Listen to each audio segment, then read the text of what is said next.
Swamiji, first of all, thank you so much. I mean, I was completely engrossed in listening to what you were saying. And but the funny thing was that you have completely bowled me because all the questions that I had written have already been answered. So I was like wondering what to ask you.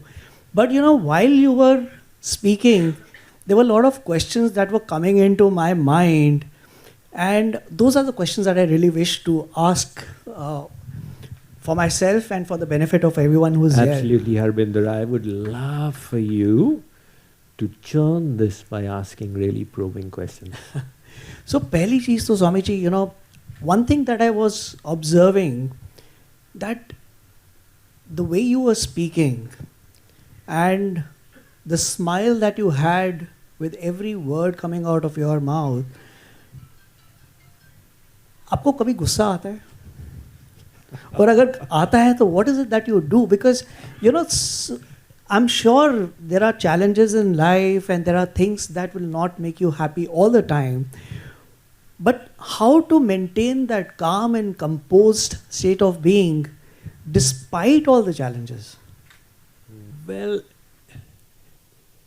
perfection is a journey and the goal is still further ahead. I won't say I'm perfect, so it would be absolutely wrong to claim that I'm beyond anger. But when anger does arise, I use mind management techniques. And what is that? Bring the right knowledge to yourself. Let us say that somebody's behavior has irritated you. Now, the reaction is, why did he do that? So rather than reacting, respond. Which means wait for a moment and remind yourself that he's only human. He's not perfect, like we are not perfect. If he's made a mistake, what's the big deal? So when we bring the right knowledge, then that subdues the emotion in the mind. That's what I try to do. And Swamiji, the second thing is that whenever we are talking of spirituality, and even when we were pulling this this event together, when we spoke out spirituality, most people gave it the connotation of religion. जैसे कि religion के बारे में बात करोगे या किस धर्म के लोगों ने आ रहे हैं, क्या ये अलग अलग धर्म के लोग इकट्ठे हो रहे हैं?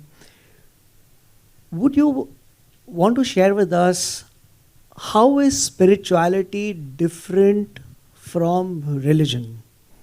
And does one lead to the other in any way?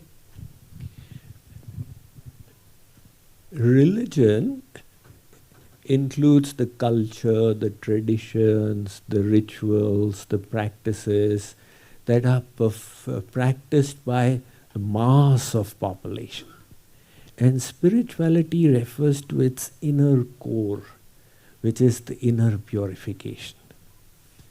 So spirituality includes divine knowledge, which transcends time, place, circumstance.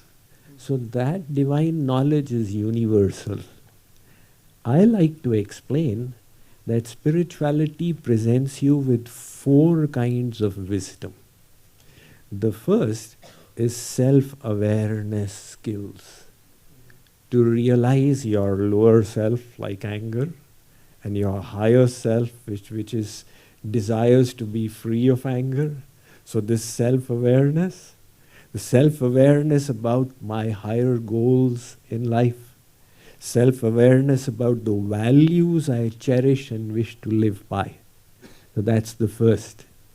The second is the universal awareness skills.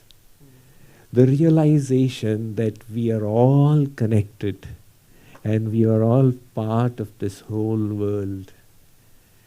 Plus, the ability to be empathetic to the feelings of others. Which is nowadays they call EQ, to realize what may be going on in somebody. And the third aspect of the same universal awareness skills is awareness of the universal laws that apply to me. For example, if I give something, the universe will give me more of it. Just awareness of this law will make a person more charitable. With this kind of awareness. The third is self-mastery skills, which means to the ability to keep my higher self in charge, the ability to pursue self-growth in my life, the ability to live by my values, which means putting now my spiritual wisdom into practice. So spirituality is giving us the tools for the growth that we are seeking. And the fourth one, which I also touched about, is professional mastery skills, which very few people actually connect to spirituality. Professional mastery skills is the ability to use your God-given talents in a way that makes a difference to the world. The ability in your relationships to adopt a service attitude towards the others. And to use leadership positions to nurture and facilitate the journeys of others. So this is what I look on as spirituality, which transcends the religions, etc. So religion is like the house, and the core of it is spirituality. Lovely. And Swamiji, you spoke about self-awareness. I'm sure all of us want to be self-aware, but we don't know how. We want to be there, but we don't know what will help us, what tools will help us be aware of, our inner self. Because most of us have grown with belief systems which have strengthened because of the environment we are in, the families that we belong to, the environment at school, the teachers that we have been with. And subconsciously we have become who we are. But we are mindlessly doing things without being aware that what is driving us to take the action that we are taking. How can we be a little more aware so that we can live consciously, doing things that we really wish to do and go beyond the beliefs that have been thrust into us by the external environment? That's right. The problem with the modern times is that everybody is running so fast that they don't have time to think where they are running and why they are running. So the first step to take is to practice solitude, which means that you go into solitude, withdraw into yourself for a little while, just shut out all the external stimuli. That solitude will help you sync, first of all, your mind and your body, because the brain is running way ahead and the body is finding it difficult to catch up. And you will then be able to go within and read your own thoughts. So, the Johari window is a very interesting concept. It states that there is that one aspect of your personality that you are aware of and the others are also aware of. This is the known self, and the other is the unknown self. This is aspect of your personality that you know, but you have kept it hidden from the others. And the third is the blind self, that you yourself are unaware, but the others are aware of. And the fourth is the real self. So, self-awareness is a skill that will grow with practice. Somebody who has not tried it will say, how do I do it? But when you start practicing, you become aware of your thoughts, your emotions, what are my weaknesses, what are my urges, and that leads into the direction of self-discovery. But then, to create new beliefs, you need higher knowledge. It's not just my own intellect and my own brilliance that will lead to it. So there is higher knowledge that has been revealed in the sacred texts around the world. And this was endorsed by the great saints who realized it. So there's this huge body of divine wisdom. Now you access that.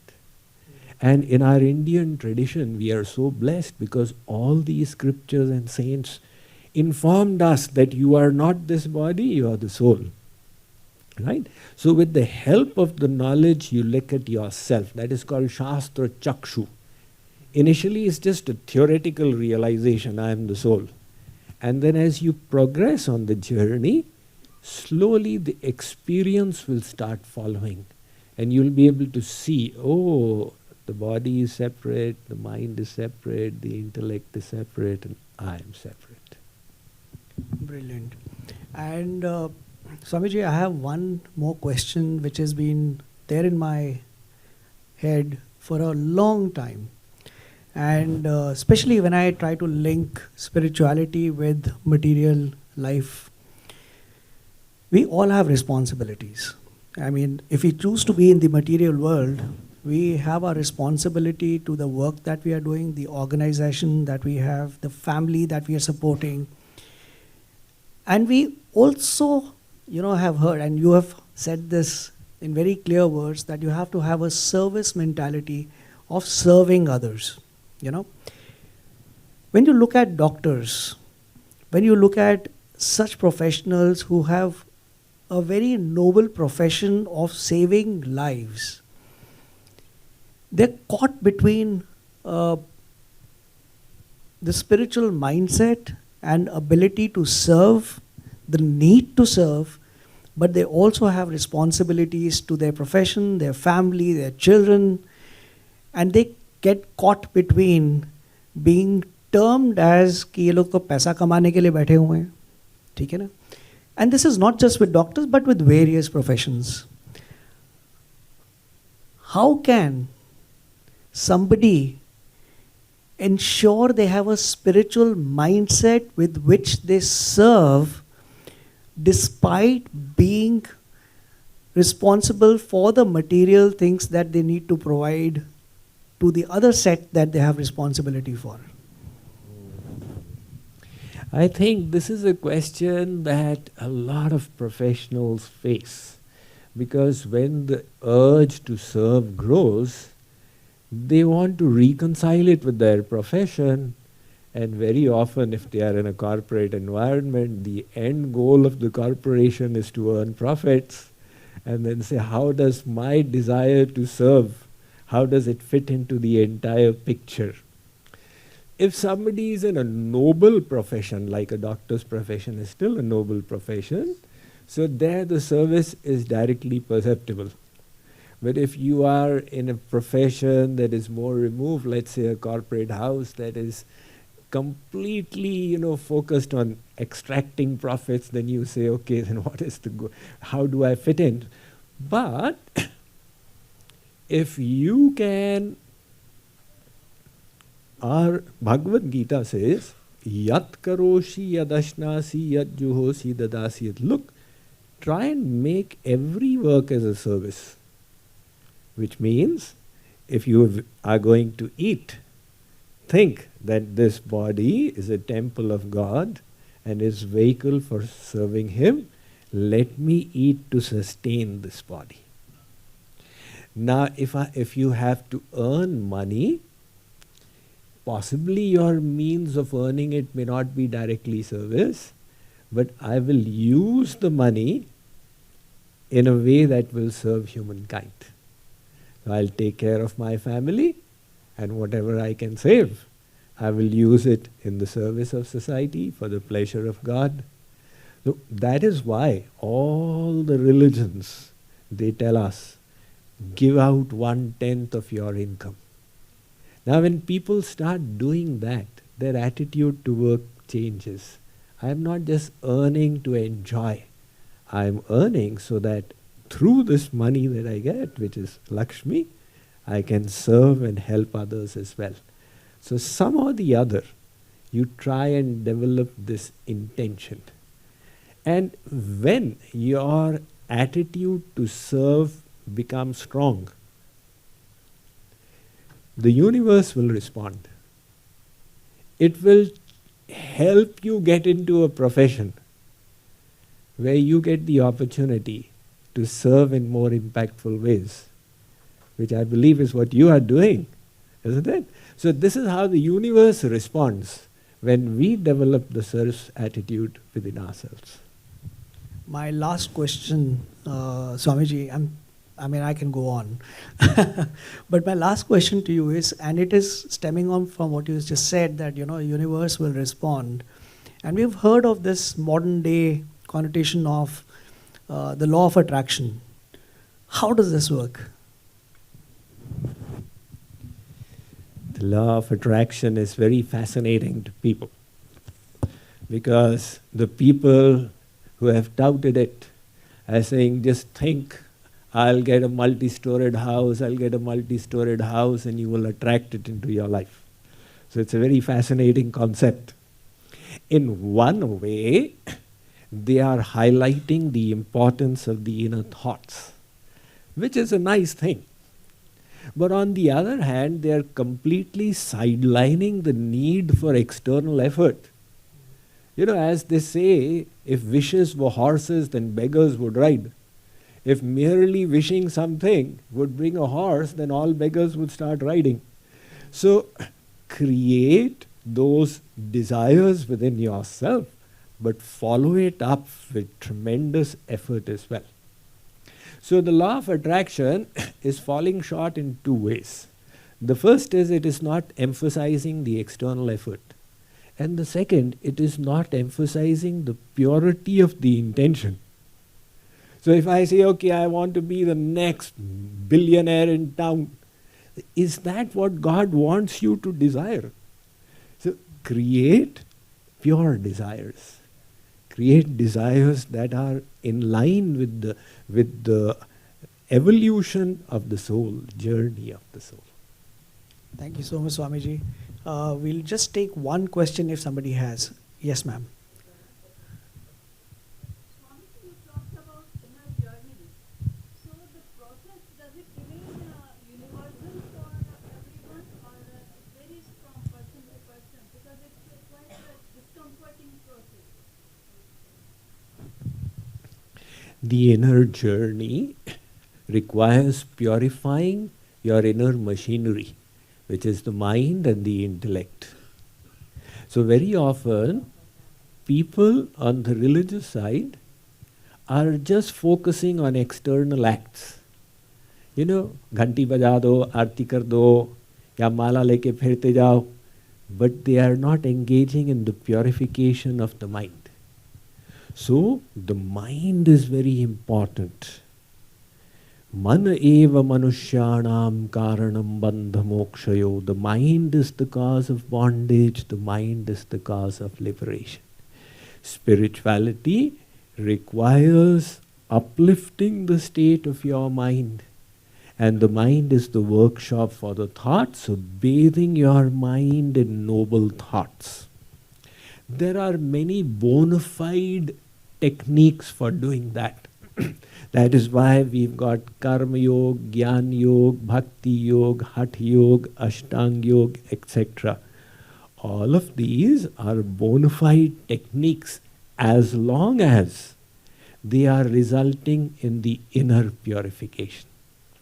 So that one thing, if it gets missed out, then it is all only an external drill. That is why Saint Kabir said that Mala pherat yug phira, phira na man ka pher, kar ka man ka darike, man ka pher. That you need to now focus on cleansing your mind from the inside. So you try out the various techniques, and the simplest one that I teach is, your mind is made from the three gunas, sattva gun, rajagun, tamagun. Beyond these three gunas is the supreme divine personality. Attach your mind to the Supreme through bhakti, through loving devotion. And your mind will rise beyond the three gunas. So the Bhagavad Gita says, Mam chayo vyabhicharena bhakti yogena sevate sagunan samatityayitan brahma bhuyaya kalpate. And that is what all the saints said, that engage in devotion to the Supreme. It is the sovereign recipe for purifying your mind. Great. Any other question? Okay, we'll take one question. Spirituality is never taught at school. We studied various subjects. We studied, in graduation. Sir was talking about law of attraction, manifestation. The part is that we have to come to a conference like this, or we have to read books. Why isn't the education system talking about this when this is so important? I mean, this is something which comes to my mind. I think you have pointed out a very important deficiency in our educational system. We have limited our understanding of what is education. So what is the intention of parents? That my children, they should become doctors, engineers, advocates, and then they should earn money. But education should help us become a better person. That aspect is being ignored. Now, without that, education remains incomplete. And that is why you will find that young professionals, after completing their education, when they enter the corporate world and they encounter real life problems, they don't have tools to handle those problems. And that is what is leading to this intense thirst for spirituality amongst our Indian youth. Because when they find that they are stressed, they don't know how to handle stress. It was not taught to them in their school and college. Right? So if the creators of our educational system had the wisdom to realize that a human being has spiritual needs and will benefit from spiritual wisdom, it could have been made a part of the educational system. So that is definitely a lacuna. Now in the present lacuna, you have to supplement it by your own self-study of spiritual systems of knowledge, sacred books, etc., so that you gather the spiritual wisdom that will enrich your life. That was a brilliant question because, while we end this session, there are these two big takeaways for me. And one is stemming out of this question that was asked that, if the system of educating ourselves is just limited to theoretical knowledge, I think spiritualism or the study of spiritualism is actually helping us or enabling us or building that ability to face life and do the right thing and make the right choices. That's one. And I think the second takeaway is that, if you were to, the dilemma that I had in terms of how can we have a profession and spiritualization come together, it is how we look at ourselves, how we enable ourselves to be the zarya through which things can happen. So that was a very big takeaway for me. Swamiji, thank you so much for taking our time, for being with us in person and helping us get answers to what we have quest for. Thank you so much. Thank you for inviting me here. It was indeed a pleasure to be a part of the conclave and a pleasure speaking to you as well.